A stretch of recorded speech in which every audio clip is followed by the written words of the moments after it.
Listen guys, ADHD might be the #1 silent killer of trading accounts. People with ADHD tend to have reduced activity in the prefrontal cortex, the part of the brain responsible for planning and self-control. It's often referred to as the personality center because it helps us define who we are, who I am. So anything that requires rules, patience, or delayed gratification becomes harder, including following a trading plan.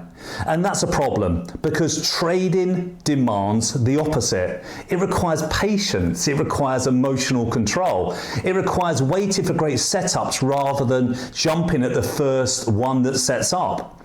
So for the ADHD brain, trading can feel like a constant battle. You're not just fighting the markets, are we? Well, you're fighting your biology as much as your psychology. Now, ADHD isn't actually a lack of focus. It's a struggle to sustain focus when the task isn't instantly rewarding. And as traders, we know most of the job is waiting for a trade setup. A big part of this comes down to the prefrontal cortex, as I said, your brain's executive headquarters. It controls the skills you need most in the markets: planning, decision making, of course, focus and attention, impulse control, emotional regulation, working memory, delayed gratification. Wow. In simple terms, it helps you slow down, think clearly, and make smart choices instead of impulsive ones.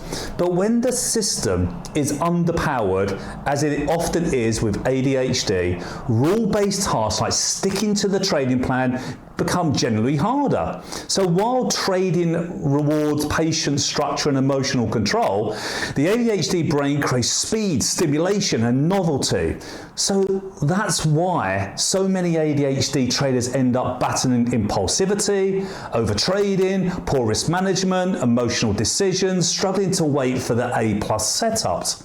And here's the key point. Many traders aren't failing because they lack discipline. That's bantered around far too much. They're failing because they don't understand how their brain works, basically. But once you do understand it, everything changes by being aware of this. Because there's tools, systems, and structures that help ADHD traders level the playing field and even turn their traits into strengths. So let's talk solutions here.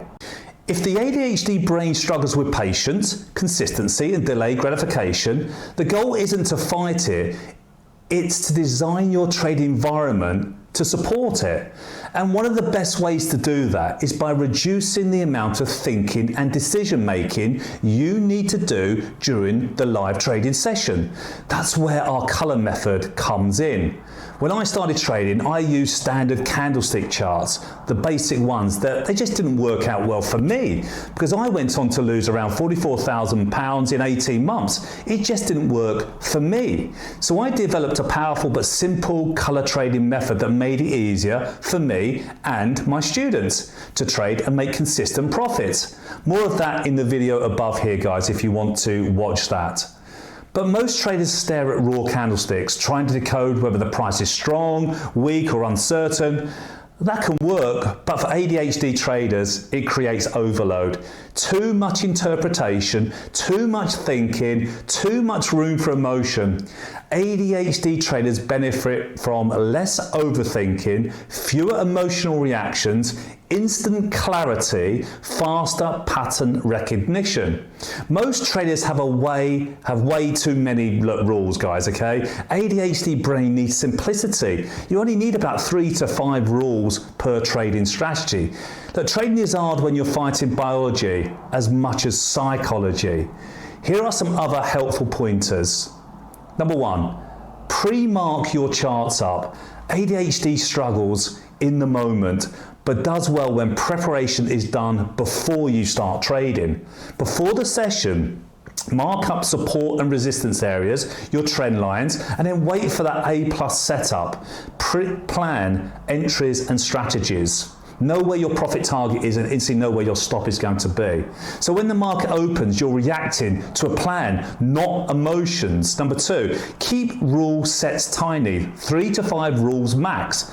So with the colour method, we're just looking for buying on green, selling on red, and we're looking for bigger time frames to trade in the direction of that trend. If it's green on the higher time frame, we're looking for green on the smaller time frame. It's simple and it's sustainable. Number 3, use timers to break urgency. ADHD brains love urgency, and urgency leads to emotional trading. So build a buffer, 60-second pause before entering a trade, 2-minute reflection after a loss. Take a break, get up from your seat and walk away. The tiny pauses give you your preferred cortex time to catch up and make a rational decision. Number 4, do micro journaling. No long essays, just 20 to 30 seconds per trade. What did I enter? Where did I enter? Did I follow the colours? Did I feel like it was a good entry? Just small micro entries. Big improvements come from tiny notes. External accountability. Have a mentorship group, a community, people that are going to keep you consistently focused on these trades. When someone's looking over your shoulder, you naturally trade better. Bring it all together, guys. ADHD doesn't mean you can't trade. It simply means you need the right environment, the right structure, and the right system. The colour method gives you visual clarity, tiny rule-based sets keep you consistent, prep, timers, journaling, accountability helps you stay calm and disciplined. You're not broken, your brain is just wired differently, and with the right framework, that wiring can become a strength. You don't have to fight your biology, you just have to work with it. And when you do, trading gets a lot easier. You're certainly going to need help with your trading. Click on the link below and let's see how we can work together.